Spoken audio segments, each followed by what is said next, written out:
Hey everyone, and welcome to today's Explainer. I am so incredibly excited you're here with us because today we are going to learn about a literal superpower.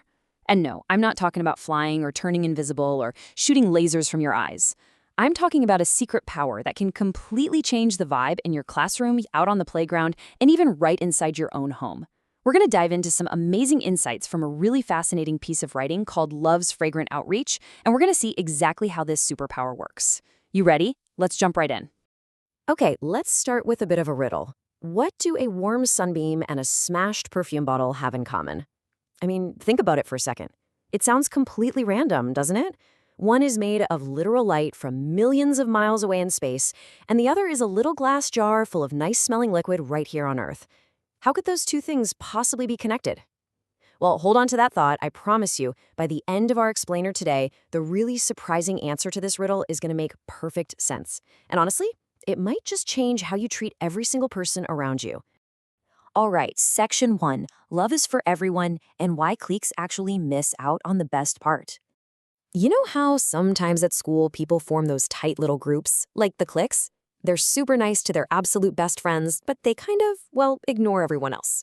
Well, according to the source material we're looking at today, God actually wants our affection to go to the people who need it the most, not just our tight circle of friends. There's a quote from 1 Thessalonians chapter 3, verse 12 that says, "And the Lord make you to increase and abound in love one toward another and toward all men." Now, notice what it doesn't say. It doesn't say just toward your best friends or toward the kids who have the absolute coolest sneakers. It says toward absolutely everyone. God's clear rule for us is to grow and expand our love so that it reaches every single person we interact with. Think about the massive difference between selfish love and unselfish love. Selfish love is when you're only nice to a few BFFs and you treat everyone else with, coldness or just plain indifference. You keep all your kindness sealed up tight. The text we're studying today actually points out that this isn't real love at all. It's literally just selfishness wearing a mask. Unselfish love, though, that is the real deal. It means being kind to everyone, whether they're the most popular kid in school or not, rich or poor, and showing absolutely zero selfishness in how you look at them or how you speak to them. Keeping our smiles locked up just for a few select friends is totally backwards. Moving right along to Section 2, share the sunshine. Don't hoard the light. Okay, I want you to use your imagination for a quick second. Picture this. It's a super chilly, freezing cold winter day. You walk outside, you're shivering, and then suddenly you step right into this bright, warm, amazing beam of sunlight breaking through the clouds. It feels incredible, right? Well, that is exactly how our source describes a really big phrase, Christ's righteousness. It isn't some boring, dusty concept from a textbook. It is heaven's bright, warm sunshine. God shines this beautiful, warm love right down onto us, and we get to gather it all up. But and this is absolutely crucial, we gather it up specifically so we can shine it right back out into the lives of other people. But there is a huge warning here in the text. It says, if you selfishly reserve the sweet, bright rays of heavenly grace for just a few, you will soon lose them. Think about it like this. Can you trap a sunbeam in a cardboard box to keep it all to yourself? Of course not. If you close the box, it just goes completely dark inside. It's the exact same way with God's love. If you try to hoard this heavenly sunshine and only share it with your specific little friend group, it completely disappears from your own life. You have to let it shine everywhere. Which brings us to Section 3, break the perfume bottle, letting the good smells out. Now for our second big metaphor. Imagine the absolute best-smelling perfume or cologne, or maybe even a super sweet vanilla candle that you have ever smelled in your entire life. Got it?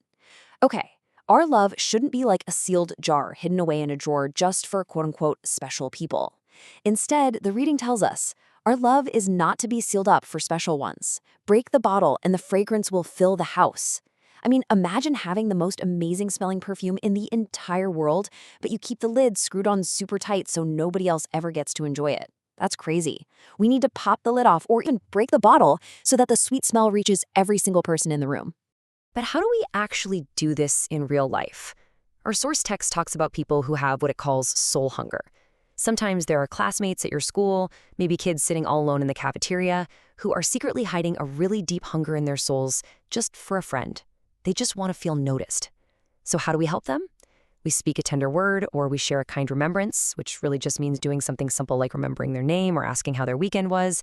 Just like a great smell completely changes a whole room, these really simple, tender words can completely change a hungry soul. Section 4, smiles cost absolutely nothing. The ultimate free superpower. You want to know the absolute best part of this superpower? $0 Showing genuine love through a pleasant look, a bright smile, and kind words costs you exactly nothing. It is entirely 100% free to give away. You don't have to save up your weekly allowance to buy a smile. But even though it costs literally nothing to give, the text tells us that the effect of that blessing on the person who receives it, it can never be estimated. It is absolutely priceless. So if you want to know exactly how to love others the way Christ loved, here is your step-by-step playbook straight from our source. Number 1, speak kind words. Use your voice to build people up, not tear them down. Number 2, give pleasant looks. That means making friendly eye contact, smiling, and definitely no rolling your eyes when someone is talking to you.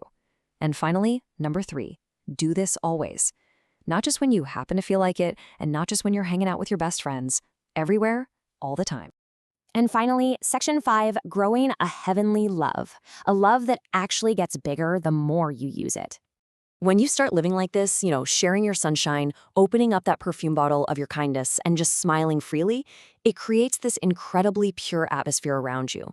And the coolest part, it blesses you just as much as it blesses the other person. In fact, the text says that genuine love is a precious attribute of heavenly origin that increases in fragrance the more it is dispensed to others. Think about your allowance again for a second. Normally, if you give your money away, you have less of it, right? But genuine, unselfish love totally breaks all the rules of math. This heaven-born love actually gets bigger, stronger, and smells sweeter the more you give it away to others. You can literally never run out of it. The more sunshine you shine on others, the brighter you glow yourself. So, we are finally back to our riddle from the beginning. What do a warm sunbeam and a smashed perfume bottle have in common? They are both meant to be shared completely with everyone around them, just like our love. So here's my question for you. Who are you going to share your fragrant, sunny love with today? I want to challenge you right now, today. Find someone totally new at school, or maybe a sibling at home, and share your free sunshine with them. Don't keep it locked in a box. Break the bottle, let the light out, and just watch how it completely changes your world. Thank you so much for joining me for this explainer, and I'll see you next time.